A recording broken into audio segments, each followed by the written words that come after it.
Just as we thought the sky was falling, the Bay Area housing market has proven to be resilient once again. But will these resilience trends, will the tendencies that we're seeing in the market right now carry through the beginning of 2023 and beyond? Coming up on this Silicon Valley Snapshot. It's no secret the market here in the Bay Area has been softening for quite some time. Last month, it looked like we were starting to see the signs of the market coming down again. But we have seen over the last month or so, and the data has just come in for the month of November, the market has proven to be incredibly resilient during these times. And we're going to get into all that data. But before we get into the numbers, before we get into that data, if you are a home buyer in today's marketplace, you're looking for a comprehensive data set to assist you in your home buying decision making. Is now the right time for me to buy? What should I be offering? All of those things. We can get you that data report specifically for the neighborhood or the area that you're looking in. All you need to do is text the word data plus the area or the neighborhood or the zip code that you're looking in, and we will send that information straight to your inbox. And if you're a home seller in today's marketplace and you're looking for a comprehensive data set to assist you in timing the market right now, because right now timing is everything. There are pockets of opportunity if you know when to find them. Text the word data plus your property address to the number down below for a comprehensive data set specific to your property. Let's get right into the numbers, starting with Santa Clara County. Now, to the untrained eye, you look at this graph and you're seeing down. And you're like, oh gosh, well, the market must be going down. Not necessarily. If you look in November of this year, we're seeing pending sales at 601 pending sales versus 927 homes active. And now if you look back at October, we saw 1,151 homes active and 748 homes pending. They're actually coming down in tandem. So we look at the percentage drop month over month. 19.5% drop in inventory and a 19.7% drop in pending sales. So the absorption rate or the overall environment is very similar. So we're not seeing a drop off necessarily or the market softening even more than it was, say, in October. So even though we're seeing everything come down, it's coming down in tandem. And this is actually about as bad as it's going to get. In a lot of other areas, we're actually seeing things improve, even though the market generally does not do sellers any favors in the winter months. Right now, we're actually seeing slightly better sellers market than we did in the fall, which is very unusual. In the winter, we're used to seeing market conditions just ever so slightly less favorable for home sellers in the winter. But right now we're starting to see things maybe shape up to where the winter season is actually going to be a little bit more favorable than we anticipated for home sellers. And we're going to get into why this is in a second. Heading on up to San Mateo County, we're seeing 515 homes active on the market and 267 homes pending. We look at the month over month change. Look at that massive drop in inventory. 650 homes active on the market down to 515. That is a 21.6% decrease in inventory literally in a month. Home sellers are saying, hey, we're going to take the home off the market. We don't need to sell. We're going to enjoy the holiday season. And that's causing a tighter inventory market than buyers were seeing in the fall of this year in San Mateo County. Looking at pending activity, obviously it's dropped, but only by 13%. And so the overall effect is that the market's actually more competitive right now for home buyers in San Mateo County in November and in the winter right now than it was in the fall of this year. So that's actually very, very good news if you're a home seller in San Mateo County. Now, in terms of when this is all like, will it go back up? Well, that's really difficult to predict. But what we do know, what I can say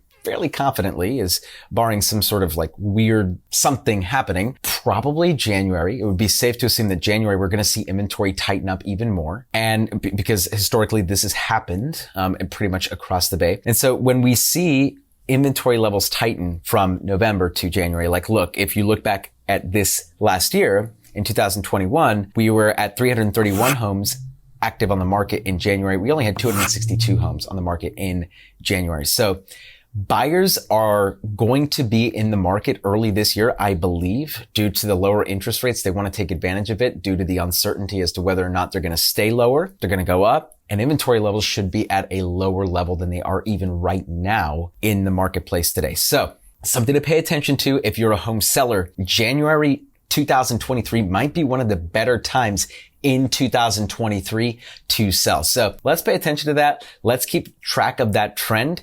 And you can count on us delivering these stats very, very early on in 2023 so that you can see exactly what's happening in the market, figure out whether or not it's the right time for you to list your home at that time, or if we should be delaying it until, say, like later on in the traditional spring period. Now, surfing on down to Santa Cruz, we have 243 homes active on the market and 120 homes pending. Now, if you look at the month-over-month data, we're seeing inventory levels drop and pending activity rise. This is great news if you're a home seller in Santa Cruz. Not the typical time where we see activity levels pop off in Santa Cruz, but given the myriad of awesome opportunities there are in the area right now, it does not surprise me to see this, because I was in Santa Cruz the other week and I was just kind of like going through and seeing how many homes were for sale and looking at some of the deals. I was on the MLS and I was like, holy cow, like there are some really good opportunities in Santa Cruz right now, especially if you're into that Airbnb stuff, VRBO, short-term rentals. Like there are some good opportunities if you're on the lookout for them in Santa Cruz right now. And I think buyers are starting to take advantage of that and starting to realize that this opportunity isn't going to last forever.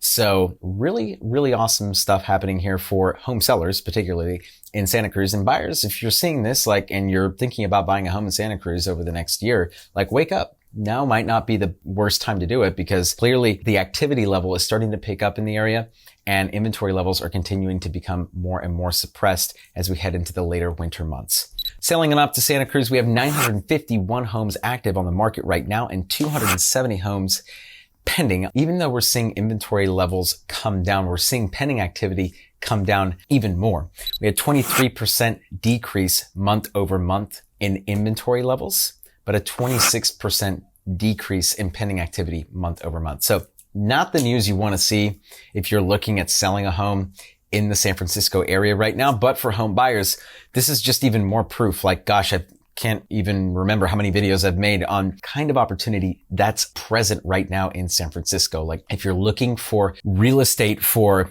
quarters on the dollar, this is one of the better opportunities that I've seen in the Bay Area in quite some time. So for you investors out there, for people that are willing to play that long game, it's not going to be a short game kind of thing in San Francisco, but if you're willing to play the long game, I've got a really funny feeling that like long term, there's going to be some really, really rich people that bought homes right now, or the market's going to make a lot of people very, very rich. It's just going to take about 5 to 10 years. So heading on over to Contra Costa County, 1,119 homes on the market and 621 homes pending. Now, if we look previously, in the previous month, we had 1,360 homes active and 704 homes pending. So the decrease in inventory levels, 17.8%, and a decrease in pending activity of 11.8%. So effectively, the absorption rate has gone up month over month, which means that the market conditions are ever slightly more in the seller's favor now than they were last month. Now, if you look at the East Bay and you look at what's happening right now, same thing is happening in Alameda County, where we're seeing inventory levels drop off even more.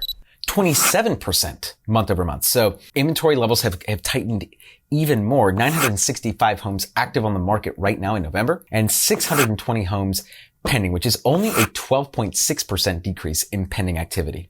The same advice I'm giving home sellers in San Mateo County is the same advice I would give you if you are a home seller in Alameda or Contra Costa County. We're seeing inventory levels come down fairly significantly. Yes, demand has come down a little bit as well, but I do believe that we're going to see a very, very strong January market. Buyers coming out of the gate hot, talking it over during the holidays. Honey, look at the opportunity. Look at how much housing has come down in just a short amount of time. Interest rates are lower right now than they've been in a while. We should jump on this. We shouldn't wait. That, I believe, is going to cause a very, very short burst of favorable activity for sellers at the beginning of 2023. We'll see if that momentum continues through, say, like February, March, April. But if you're looking for a window of opportunity to capitalize on, that might be the best time if you are a home seller in the East Bay, Contra Costa, Alameda, or San Mateo County. Verdict is still out on Santa Clara County. We're seeing things basically neutralize. So we're not seeing anything that shows us like you should sell your home now as opposed to later, but there might not be any sort of advantage to waiting or accelerating your timeline, at least not yet. I'm not seeing anything in the data just yet to tell me like we should accelerate our timeline to the middle of January. I'm seeing that right now in the East Bay and San Mateo County, but I am not seeing that right now at the moment for Santa Clara County. Some of us might be scratching our head right now thinking, how is this even possible? I mean, gosh, the sky is falling. The economy is doing terribly. The recession and interest rates and jobs and all. Well, listen, this is definitely not the market that it was 6 months ago, nine months ago now. Gosh, time flies. But when you are looking at what's happening in a very micro time frame, what's happened over the last 30 days? Well, interest rates have come down and come down to the point where they're in the fives. So people are like, oh my gosh, like in the fives, right? Because a few months ago, we were talking about it being in the tens. And so it's recency bias again, but in the opposite way. So if you had told someone 9 months ago that they'd have to pay a 5% interest rate, they'd be like, that is the worst news I've ever heard in my life. Now they're like, oh my gosh, this is the best news I've heard in a very long while. This is recency bias. And so it plays both ways here. It really does. And so let's not discredit the power and the influence that the Fed has on the housing market. This is classic behavior and nothing that we haven't seen before. Maybe not recently, maybe not in the last 10 years or so, but it's definitely something that if you look historically at housing trends has happened in the past. So let's not discredit that. But I think the biggest story here is the inventory. We're not seeing like demand surge all of a sudden. Demand has come down. This is normal for this time of year, so it's not unsurprising. What we are seeing is a massive come off on the higher inventory levels that we were seeing in the fall. Why is that? Well, this is exactly what I've been saying for a very long time on this channel, which is unlike 2008, unlike 2009, where people were being forced to sell, could no longer afford their home. Individuals that are home sellers right now are in a position where they would like to sell. They are very interested in selling, but they are not in need. And that difference between necessity and interest, like I'd be interested in selling, but I'm not like in need of doing it. That is the difference between what we're seeing now versus what we saw back then. One of the many differences, by the way, but that is a key differentiating factor as to why the market is behaving the way it is right now. Sellers don't get their price. Well, guess what? It's the holiday season. I think I'd rather just take it off the market. Maybe we'll try again next year, but maybe we won't. Maybe we'll just stay here for another 3 years. That is the scenario that I have seen play out many times over the last 60 days here in the Bay Area, and it's going to continue to play out. And people might be thinking, oh, that's not fair, or that's not right, or whatever. Well, guess what? That's just the way things are.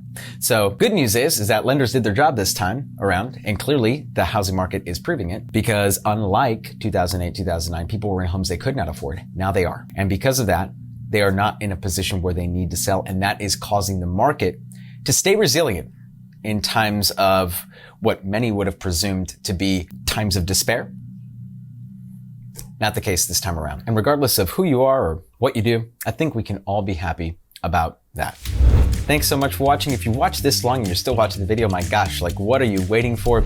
Give us a thumbs up, hit that subscribe button. And while you're at it, click the notification bell as well so that you get updated every time we post another one of these Silicon Valley snapshots. This is Danny Gould. I'm selling Silicon Valley, and I will catch all of you in the next video.